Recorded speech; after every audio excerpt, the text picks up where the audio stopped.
Now, in Marvel Comics, there are a ton of gods.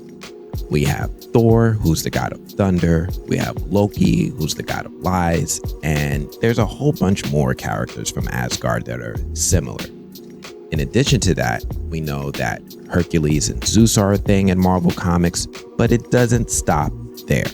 There are also characters that fit the description of gods, like the ancient race known as the Celestials.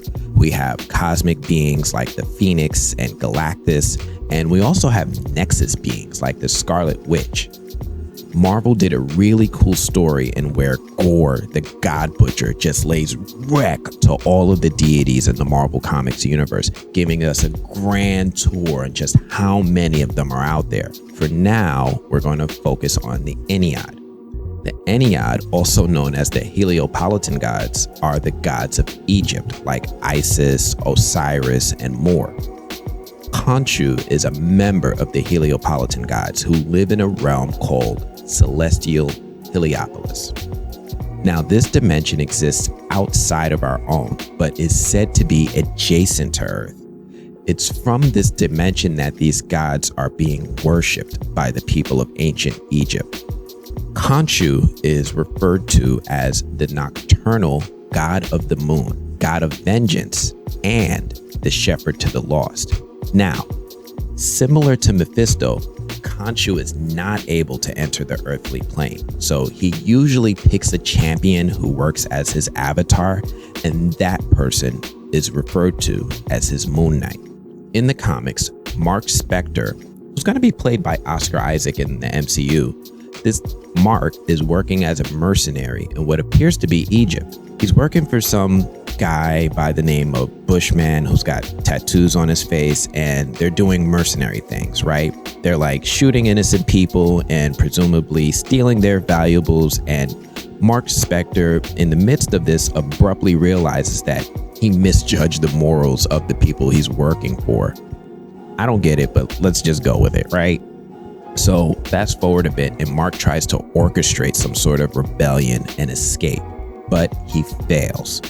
And he gets O-code in a one-on-one fight with Bushman. Bushman and his soldiers essentially just drag Marc into the middle of the desert and left them to die. Marc eventually wakes up, realizes what happens, and tries to find a way to safety. But the desert heat and the sun is devastating, and Marc struggles in this brutal environment. Eventually, a group of people who seemingly live in the desert see Marc staggering around at night, and they try to bring him to a nearby tomb full of statues and other Egyptian artifacts as shelter. The people recognize Marc as one of the mercenaries that are terrorizing the area, and also realize that he died as a result of his time in the brutal environment. It's in this tomb that they leave him, and we see our first statue of Khonshu. Now, the artist working here does a great job of making us second guess if Khonshu is just a statue or if he's actually watching what's happening with Marc. It's in this tomb, after the villagers who found Marc have left, that Marc is resurrected. There's no clear explanation of how Marc was resurrected, and just as suddenly as he's alive again, he begins claiming the white robe and artifacts in the tomb and referring to himself as the Moon's Knight of Vengeance. Now, Moon Knight proceeds to free some of the villagers that were being held hostage by his former team, and he tries to have a rematch with Bushman. I guess he wasn't okay with getting that Oko. Bushman escapes, and Marc Spector begins his new life with 3 new identities. Now, he's still Marc Spector, but he also becomes Stephen Grant, who's a millionaire, and he becomes Jack Lockley, who's a cab driver. And of course, he's the vigilante known as Moon Knight. Now, Khonshu in this era of writing behaves very much like a deity in the sense that he's not often seen directly interacting or communicating with Marc or the reader. We presume that the moon god resurrects Marc in exchange for his services. Now, while that seems a pretty straightforward origin, the next major event that I can think of with Khonshu, actually the only major event, is in the recent Avengers storyline that is called The Fist of Khonshu. And it's a story in which Moon Knight lays wreck to the Avengers. Yeah, you heard me right. Moon Knight laid wreck to to several Avengers in straight one-on-one fights, including laying a savage beatdown on not only the Iron Fist in front of his own turf of Kunlun, but he also beat Thor, who's the current All-Father of Asgard, with his own hammer. Now, the Age of Khonshu takes place in Avengers number 33. Now, that was written by Jason Aaron with gorgeous art by Javier Garrón and Jason Keith. The issue doesn't waste any time getting to the savagery either. Moon Knight is seen hanging out in front of Kunlun, waiting for the smoke. And Moon Knight is decked out to fight with his hands and feet wrapped in bandages while praying for additional strength from the moon. Danny Rand appears and lets Moon Knight know that there are easier ways to get in contact with him if he wants to do the superhero team-up thing, and Moon Knight lets him know that he's here for the Iron Fist, and then he proceeds to put them hands on him. Now, Jason Aaron and Javier Garrón do this cool thing where, you know, kind of like in Doctor Strange comics, we see the names of the attacks that each character is performing. Danny begins by using the Frozen Lotus Palm block and Furious Forearm of Second Thoughts. These are parrying attacks to subdue without causing major damage to Moon Knight. And that's when we see the first fist of Khonshu. And I tell you that this attack looks absolutely brutal. Like, I think I can feel the punch when Danny gets his face rocked with this attack. But being the master of martial arts that he is, Danny is able to keep his cool and continues to try to reason with Moon Knight since he knows that Moon Knight suffers from mental health issues. But after that last hit, Danny isn't pulling his punches as much as he used to be, and he seems to be trying to take Moon Knight down, but still trying to avoid causing major damage. But everybody has to game plan until they get punched in the face. We see this bright surge of moonlight in the sky, and once again, Danny Rand gets rocked with the fist of Khonshu. And this time, Moon Knight isn't letting up. Danny tries to get a bit more serious and unleashes his Iron Fist, but at this point, it's too late, and Moon Knight proceeds to put the hands on Iron Fist until Danny can barely stand.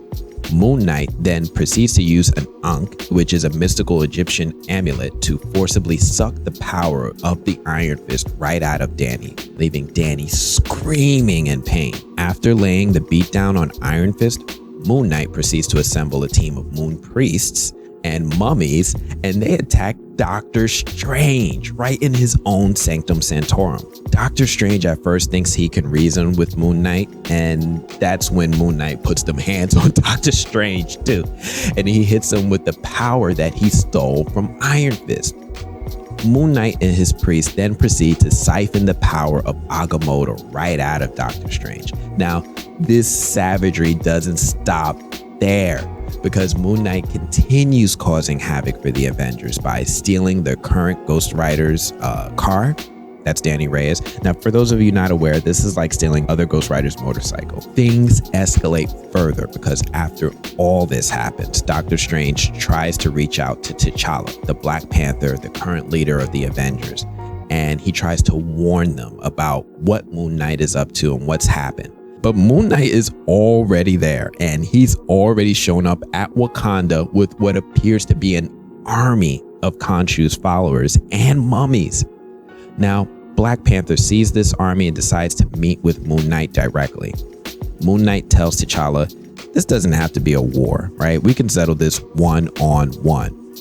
T'Challa hears this offer and figures that, you know, if he beats Moon Knight in a one-on-one, will his army really just fall back? Rather than risk damage to Wakanda, the Black Panther chooses to surrender peacefully. And probably what's going to be seen as the biggest upset of all of these fights is when we see Thor flying from Asgard to Earth to try to help out with everything that's going on. Now, Thor is almost at Earth when he's doing this, and out of the corner of his eye, he sees Moon Knight posted up on the surface of the moon, ready to put them hands on Thor. Now, this is all Father Thor. He's all powered up with the Odin Force, and he's on 10. Thor sees that Moon Knight has the audacity to bring the fight to him. He decides to settle this himself, and that's when he up. Thor figures he'll end things quickly, and he just throws his hammer directly at Moon Knight. And that's when Moon Knight decides to give a history lesson to Thor on Uru metal. Moon Knight explains Uru is made from rubble from the days of creation, and it's specifically from the first orb of the night.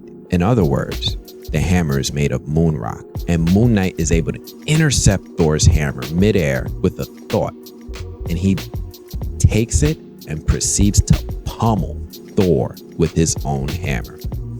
And he doesn't let up. This continues until Moon Knight actually uses the power he stole from Doctor Strange to summon moons from all over the galaxy to all collide together with Thor in the middle. Thor is seemingly incapacitated by literal planets at this time, and we see that this mayhem caused by Moon Knight is carried out at the wish of none other than Khonshu. So, like I said, it's the first story that I see with Khonshu making a actual appearance in the comics and him working with Moon Knight. I don't read a lot of Moon Knight comics, but this one stood out. Anyway, that's our little quick history lesson on Khonshu, Moon Knight, their origins, and kind of how they work together. Let me know if you guys want to see more of this story of the Fist of Khonshu. Maybe I'll put together another video, or we'll just keep moving and do others. Anyway, that's all I got for now. I'm gonna check you guys later. Peace.